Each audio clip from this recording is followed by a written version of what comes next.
Welcome to Inner Peace with Dr. Reese, a program that can help you become liberated in the modern world. Now, here's your host, Dr. Kevin W. Reese. All right, celebration. Hello, hello.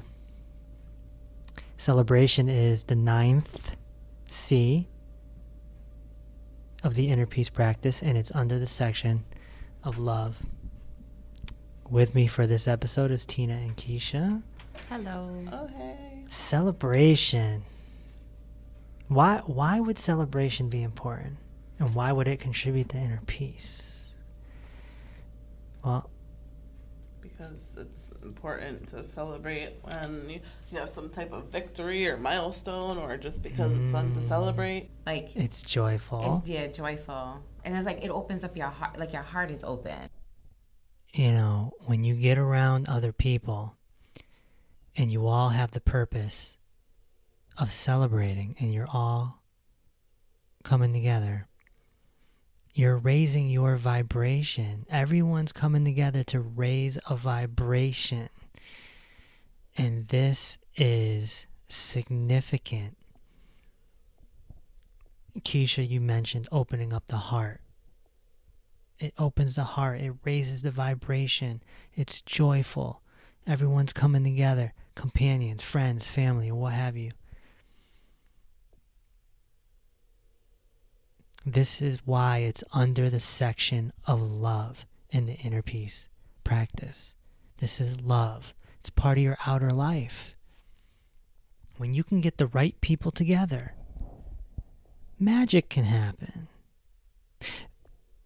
But here's the thing.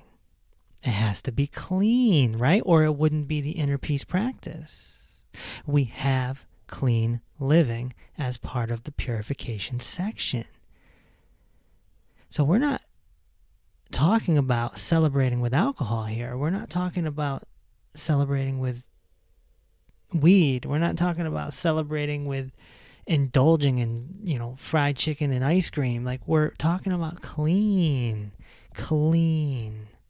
so that we can raise our vibration. There's a purpose to it. Celebration is dancing, singing, companionship, talking. It's a thing with a group of people. And this is the part that may be confusing, and that's we don't want to celebrate our ego.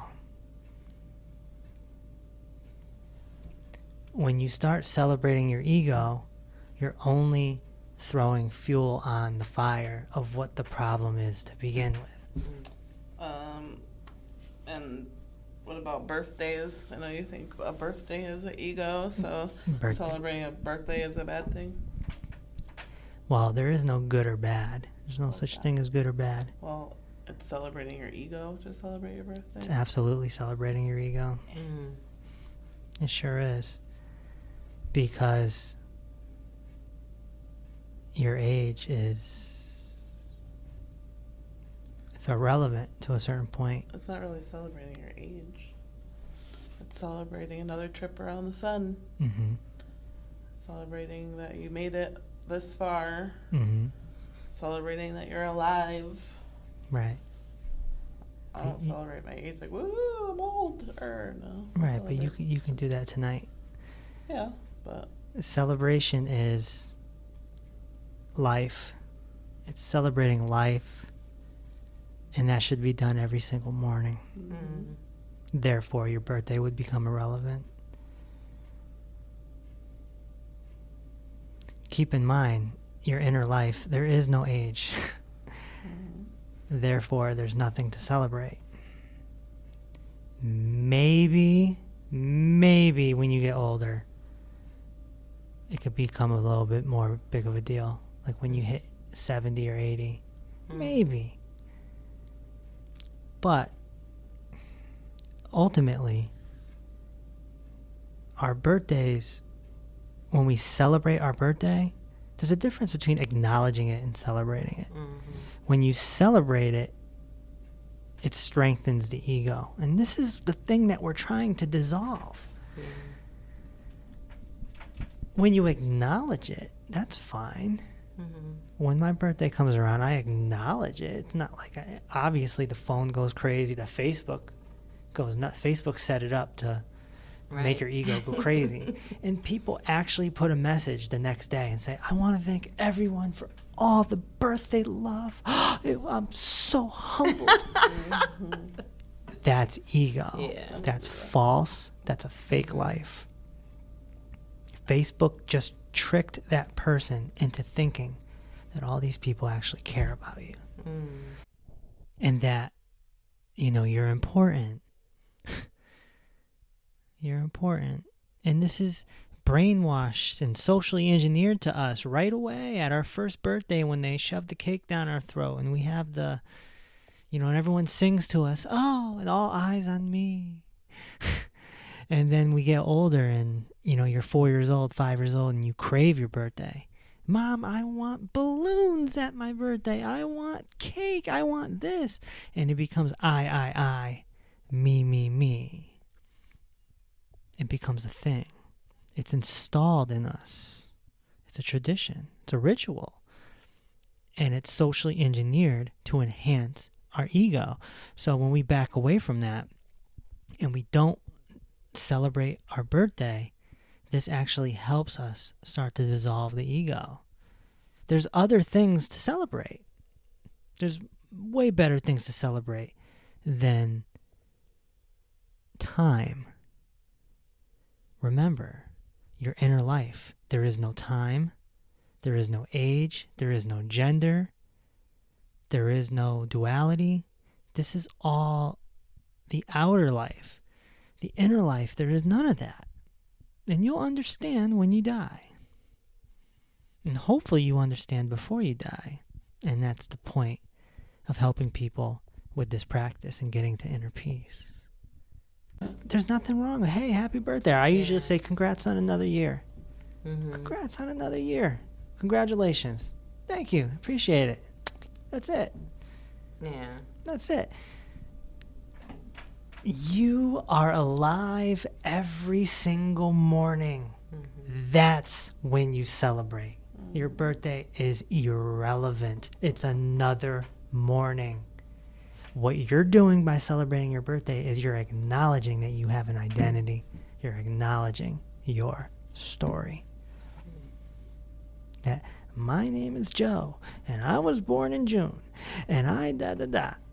And remember, we talked about, like I talked about this at the seminar. We talk about what is ego, what makes up ego.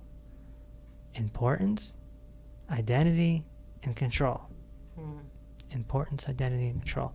So the birthday contributes to the identity and the importance. The importance comes with the party. But every morning, You should celebrate. you're alive. You should celebrate every morning. And the best time to celebrate is after your meditation. You wake up, you do your meditation, and then you celebrate. Do a dance, sing a song, whatever it is.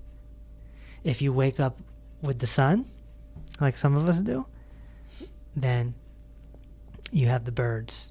The birds sing the song for you. You go outside, and they're waking up with you. It's a celebration.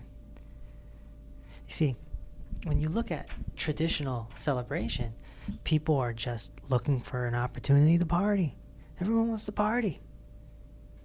And we grow up with that, right? You get a good report card. Mom and dad are like, let's celebrate. Let's go to IHOP. Come on, everybody, get in the car. We're going to celebrate. Little Jimmy got bees. Like, never celebrated for bees. So now, You gotta so get straight A's if in they're my house. if they're used to bees, you go to IHOP for bees. Right. But listen, look, we're socially engineered to celebrate for the wrong reasons. Always. It's always a celebration, and it's always an excuse to get food. It's always an excuse to get alcohol. It's always an excuse to get weed. It's always an excuse to have sex. It's always an excuse for something. You don't need an excuse to have sex. The wrong catalyst. It's the wrong trigger, right? Celebration for the inner peace practice is meant to be based on celebrating life. It has something to do with gratitude. You're grateful for something and you're turning it into a celebration. One of the biggest celebrations after a death. In Eastern traditions, they put the body on structure, like a bed, like a bed with flowers, and everyone comes around it, and everyone's sort of singing and dancing, and then they light the body on fire, and the body burns, and you celebrate while the body burns. That's how I want my funeral to be. Yeah, well, I'm not so sure it's even legal here in America. But So I'll be here when I die. So unless we're going to ship you to India or Nepal, then, that's what I've been saying on this podcast for a while now. The Eastern and Western worlds are different.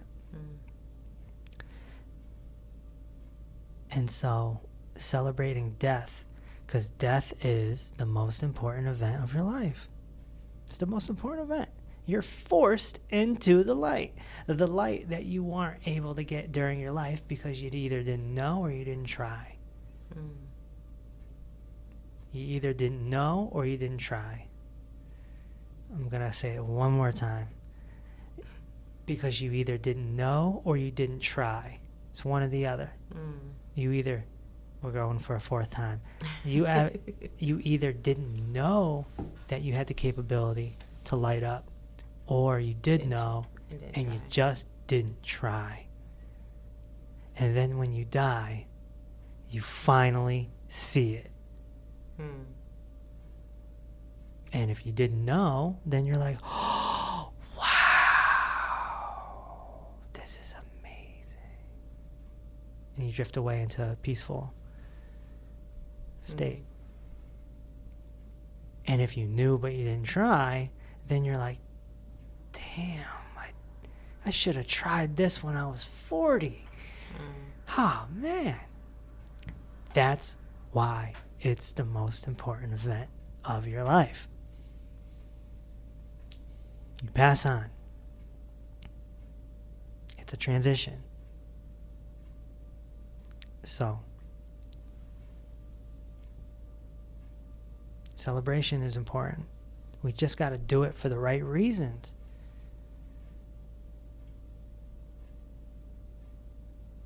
The best is when you celebrate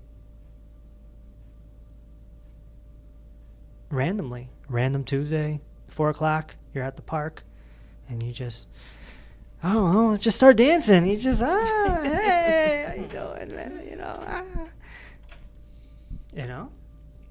Have you ever got out of your car at a light and started dancing? I've never done that. Yeah, it's fun. You should try it. Is this back in your rave days? No. No. Gianna gets mortified. She's like, oh my God, my friends might see you. I'm like, whatever. It's fun. Sometimes you just gotta get out and dance. Yeah, sure. Absolutely. I said this on the episode for childlikeness, is that we take life so serious. It's so serious. You work your job, you got your family. Everything's so serious. Everyone's wound up so tight. And your only outlet is when you have family celebrations. The barbecue, the birthday party, the bar mitzvah, the wedding. I suppose wedding is worth celebrating, Sure. I'm with you on that. Because I don't know if you'd be celebrating 10 years later. Yeah. Celebrating your divorce at that time. Might as well get it in now. But it's a beautiful thing when two people come together and they have a union. They have a union, right? Become life partners. Yeah. But perhaps it's even more celebratory when they hit their, you know, their 40-year anniversary, you know. That's like, wow. Yeah. But then you don't know who's acting, okay? Because some couples stay together and they're not too happy. They're just acting. And they're just acting. And they're just Playing together, along. just Right. together. Because I know a couple, I'm not going to say who, but I know a couple that was married for 40 years. And for the last 15 years of their marriage, they weren't sleeping in the same bed. Right, sure. You know, it's so weird. I never understood the same bed thing anyway. What do you mean? I wouldn't want to sleep in the same bed as someone. Why I not? don't want you farting on It does me. get, I mean, it is nice, like in the I winter. don't want to somebody cuddle up breathing and have- farting on me. You don't know all of that when you're sleeping. The conscious eye, Keisha. The conscious eye. Episode 2, 3. Separate beds is good. No. But I understand what you mean. You know, they've grown apart. A lot of couples do. I mean, they loved each other. And that's because marriage is unnatural. Why is marriage unnatural? No matter, we unpack that another day. But they loved each other. They just weren't in love with each other. Marriage can work. Yeah. It can work. But it's not natural. It's just like flying a plane. Flying a plane isn't natural. But it works. Are you comparing flying a plane? If you to want to go, marriage? if you want to go from New York to LA, you got to get on a plane. All right? It's not natural. So how else would You could get walk there, that'd be natural. there? Yeah, and then you'd probably die on your way going there. You'll never make it there. We have to be careful with celebrating accomplishment. We have to be careful with that because it ignites the ego. I was gonna say it next to ego. Like if you earned your degree. Right. And then, like Right. Everyone was saying, "Oh, have a party for your PhD." I couldn't do it. I can't do it. Yeah, and it's funny because I used to celebrate all the time, and this is kind of what addicts do, what people do when they're looking for stimulation. When I was a cigarette smoker back in the day, there's no better time for a cigarette than after you accomplish something. Okay? You're working on a project on the computer, it takes 2 hours, boom, you light up a cigarette when you're done, and it's like, you know, this is why people smoke cigarettes after they have sex, or there's that stereotype. You see it in movies and TV shows where they light the cigarette up. Not so much anymore, but of course, 15 years ago and before that, it was definitely a thing before cigarettes became taboo. But, you know, after that accomplishment, and people do it with food, right? You know, after, you know, a Little League game, you know, the kids go get ice cream. You know, it's an accomplishment. It's they're giving a gift. They're giving instant gratification. Yeah, people they want that celebration. Look at the 4th of July. Fireworks. It's so inauthentic. It's so unauthentic. Because if it was authentic, they would do fireworks on the 4th of July only. No, all week. right all week. People just want to blow things up. They do it all like month or They all do it summer, the whole really. month, That's, right? that's what I'm saying. Yeah. I'm not They so feel sure special. blowing things up is that fun. I don't understand where fun comes in. It's mischievous. It's not fair to the animals. Yeah. Squirrels and birds aren't really appreciating that too much. Yeah, I don't appreciate it either. I don't know what's fun about lighting something and watching it go pow, pow, pow, pow, pow, pow, pow, pow, pow, pow, pow. That's some like 10-year-old stuff right there. Riverfest, they blow up. How about New Year's? That's Yeah, New Year's too. It's a new year. So what? Time isn't even real. They invented it. We're celebrating something that isn't real. Now we're on some Santa Claus stuff. Okay? The calendar changed. Whoa. Whoa. Should we celebrate it when June turns to July, Right. they made the calendar up because it's a system. You need a system to hold society together. And they said, okay, January 1st will be the beginning. And we'll have a celebration on the 31st. Let's put Christmas 2 weeks or 10 days before, or whatever it is. And it'll become a whole holiday season. It's great. It'll stimulate the economy. People that created the system have created it in such a way to manipulate people, and it works. It absolutely works. And it's always going to be that way. It's the same with the other ones. President's Day, Columbus Day, even Martin Luther King's Day, which is a great acknowledgement, but it doesn't change. It's always on a Monday. Mm-hmm. It's always on a Monday. So what? Right. Notice It's never really on his birthday. the American holidays are always Mondays, Sundays and Mondays, except for Christmas and 4th of July. Thanksgiving. Thanksgiving is always the last Thursday It's of the always the month. last Thursday of the month. Yep. It's structured in a very strategic way. Mm-hmm. So we just have to be careful. The objective is to not stimulate the ego. This goes back to clean living when we talked about certain music and we talked about certain, activity on social media, and we talk about certain movies and things like that. This stimulates. Mm-hmm. It stimulates our ego. It's the opposite of what we want. We want to go into nothingness. We want to become nothing. And when you become nothing, you can actually celebrate better. Mm. And get to a place where you can, dance with strangers and it doesn't even necessarily have to be in a club environment. When people say dancing, the first thing they think of is clubs. Clubs. I dance in the grocery store. I dance all over the place. The beach. You gotta always I dance dance. in the grocery store too. Okay. Every store. Does your kid get mortified too? No, no, my daughter actually likes it. She thinks it's funny, but I don't care. I'll push the cart, and then I'll start dancing in the store, and then she'll start laughing, and sometimes she'll dance with me, and Yes. She was and that then when other she was people younger. will Now start she's like, "Oh my laughing. Then other God, people, let me see you." Okay. yeah. So this is great.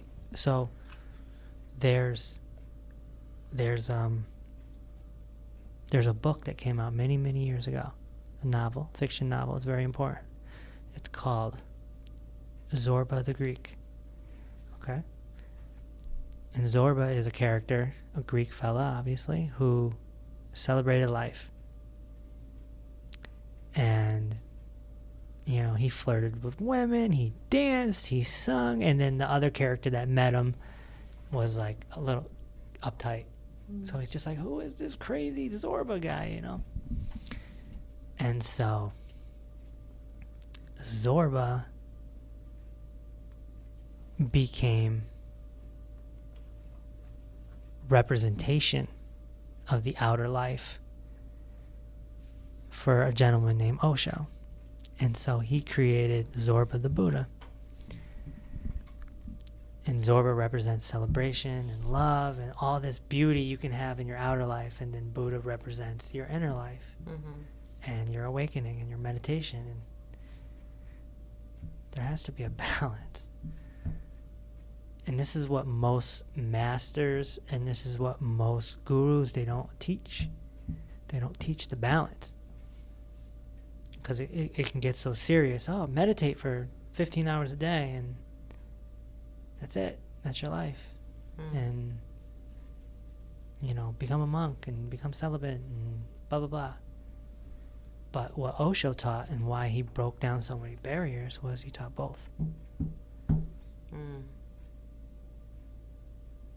the inner peace practice does the same thing. And it goes a step further with purification. To get there. So celebration, it's important.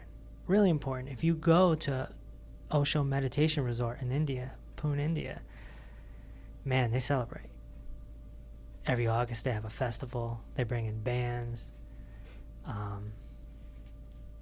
They encourage people to dance wherever. Mm-hmm. You know, you got strangers dancing and you got people singing, and it's like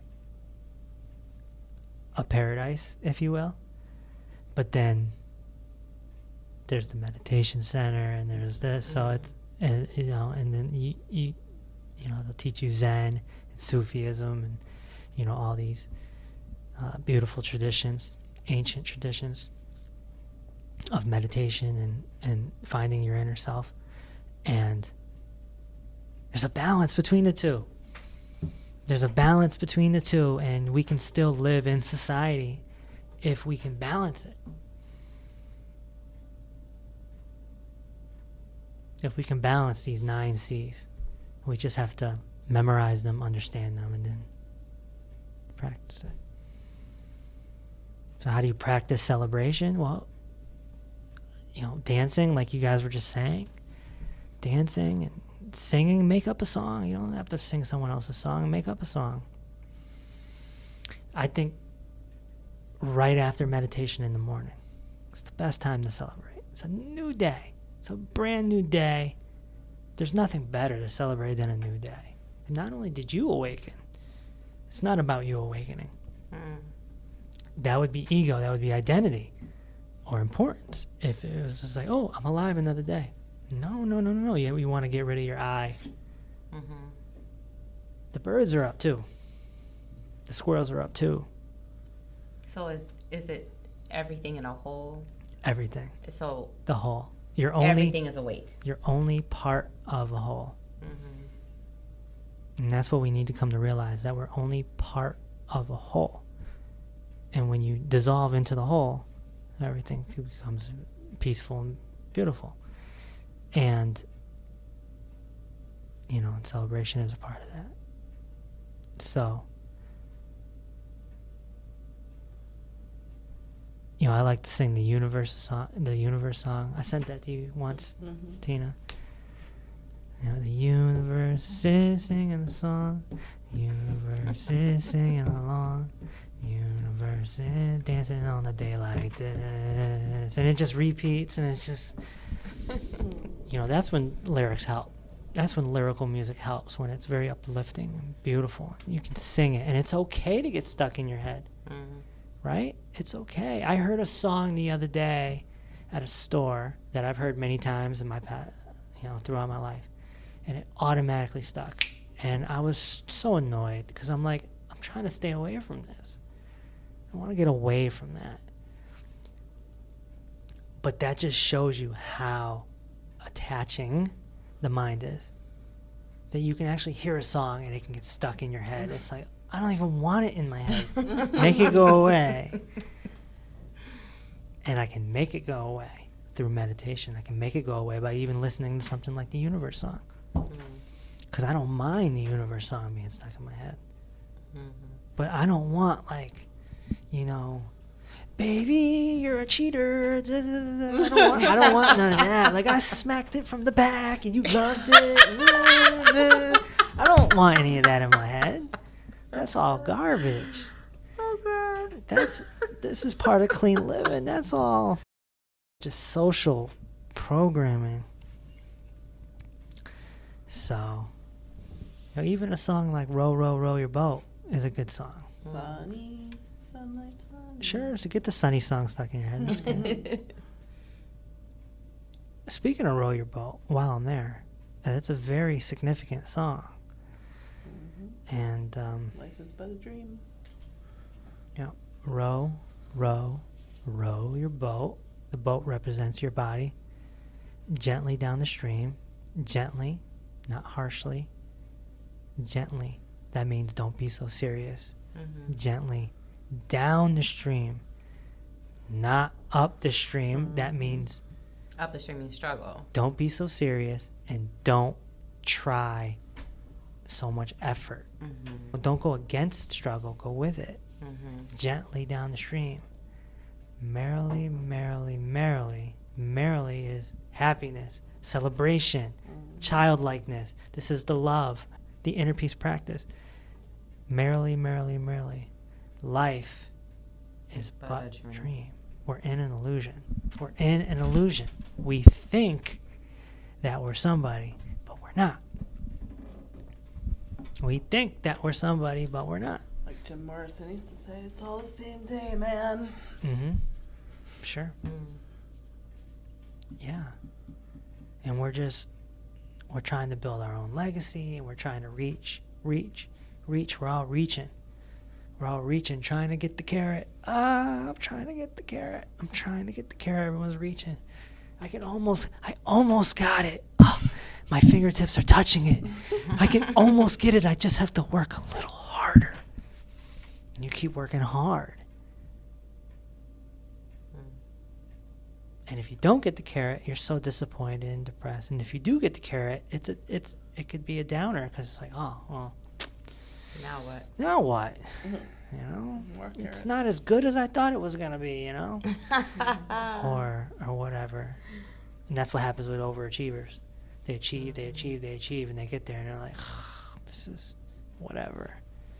You know. And they always go for more. They always try to get something. More. Everyone's reaching for nothing, chasing nothing. Chasing nothing.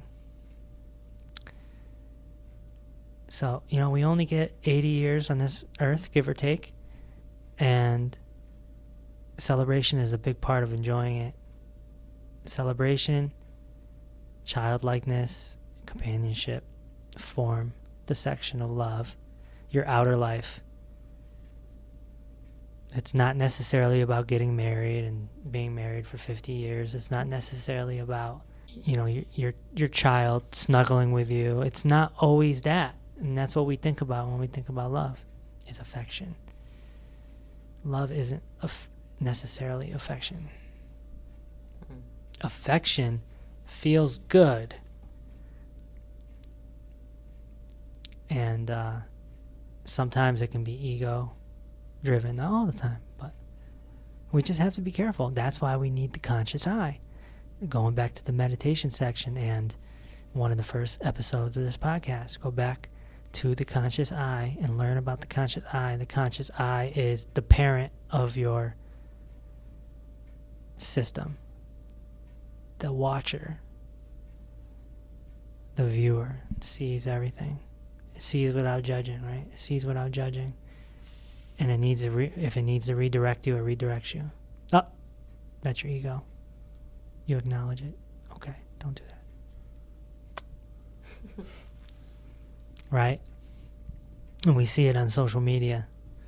You see people coming out, like their birthday is on the 23rd of the month, but they come out on the 1st, like, it's my birthday month. We about to get it in. It's all Libra season. Yeah, it's Libra season. Holla, holla. Oh, my God. That's me. And you're just letting people know. What's, you know.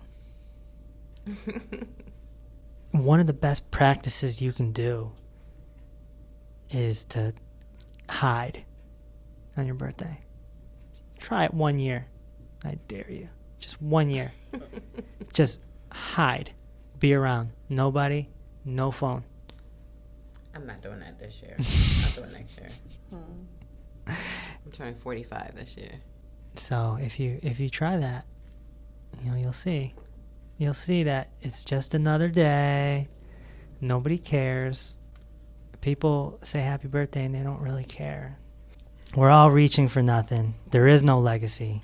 There's nothing you're going to leave behind. Nobody's going to remember you 100 years from now. Nobody cares about you. Yeah. And I know some listeners are like, that's so depressing. No, you're from the West, so you don't understand. In the East, this is much more understood.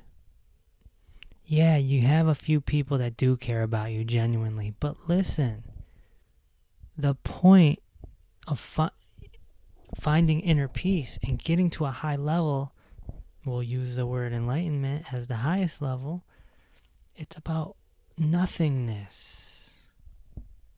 It's about you being a part of the whole and dissolving into the whole, like a wave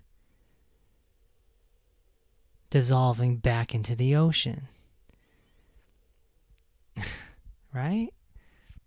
And people that live miserable lives or they're stuck in their ego, they want that stimulation. They're thirsty for that stimulation. They can't wait for their birthday month every year. They can't wait for the bad food. They can't wait for their favorite song to come on the radio because they want to daydream and snap their neck to it and, oh, living on a prayer. They just want to like live in a dream world. You're not a zombie. You're not a sheep. Like I said, you're part of the whole. So when you dissolve into the whole, you're just one with everything. Now you start celebrating birds. Birds. Yeah. You ever bird watch? It's one of the best experiences ever. So, honestly, I'm going to tell you, my husband and I do bird watch. There you go. But, so when we, like, because we don't, I don't know if I told you, we don't throw food away. We throw it outside. And Right. we throw like bread or whatever, something that's outside. We just throw the food outside or whatever. And the birds come down and the animals come to our backyard and they eat the stuff. And he'll call me and he'll be like, babe, there's blue jays. So then we'll go we won't go too close to the window because they'll fly away. Yeah. So we'll go like right in the chair and sit there and just watch them and watch like the squirrels and the chipmunks. And I don't know why we get excited about stuff like that, but we do. Like, we get happy about seeing the animals gather in our backyard and Right. and stuff. So That's celebration. okay. I mean, what's the actual definition of celebration? You know, you look. Look it up. You look, because I got a mic in my hand, please. So, celebration is defined as the action of marking one's pleasure at an important event or occasion by engaging in enjoyable, typical social activity. Okay. So they're defining it as a social thing with people. In the inner peace practice, it could be by yourself. Like I said, the morning is the best time as a gratitude celebration of life and a new day. And then also there's with other people, when you can get around like-minded people. Okay? Forget your family barbecue and forget celebrating after an accomplishment. When you can get around like-minded people, companions, like we talked about in the last episode, and that's when the vibrations go up. And these people could be strangers. They could be strangers, or you may have just met them last week and they've become companions. It's a beautiful thing. You feel free. Free. This could happen at a festival. This could happen at, the Osho meditation resort is like this. It's a combination of celebration and joy and also meditation and inwardsness, Zen. Look into that. And there's other places. These are all places that you can go to and experience this. The hippies in the 60s and 70s were experimenting with all of this. They had the right idea, but a lot of them were experimenting with psychedelics, and they were, free love and all that type of stuff. But they had the right idea. This is all part of the inner peace practice. Celebration is part of love and having a loving life. Yes. So again, if you're just tuning in and you're listening to this episode, this is your first episode, make sure you go back. The first 10 episodes are a part of a protocol, part of a practice. And it's important that, one, you memorize the 9 parts and you understand them, and then you practice them. And of course, this will all be in the Inner Peace book. But I'm trying to make the book short and sweet, so this podcast will expand on it more. So, I appreciate anyone that has listened to these 10 episodes and that has really put their ear to this audio. I hope it really hit your heart, and I hope it's going to help you. I know it's a lot to digest, but it's real, man. This is all ancient. I didn't invent this. I'm just the organizer of it. I've organized it in such a way that Westerners can change their life for the better and go towards inner peace. And inner peace is the step before enlightenment. If you can gain inner peace in your life, man, you're just a pin drop away to get to the absolute, the ultimate. Try not to make it a goal. Just practice. Just practice this practice. It's the practiceless practice. Right? These 10 episodes are very important. Okay? So, spread the word to anyone you think needs it. You can get rid of that depression, that anxiety, that bipolar up and down, all of that, man. Life. It's not that serious. You're here for meditation. You're here for love. You're here for purification. It's your job. Okay? Thanks for listening to Inner Peace with Dr. Reese. If this episode opened your heart, feel free to share on social media and tell your loved ones. Also, be sure to subscribe so you never miss an episode. Until next time, may peace be with you.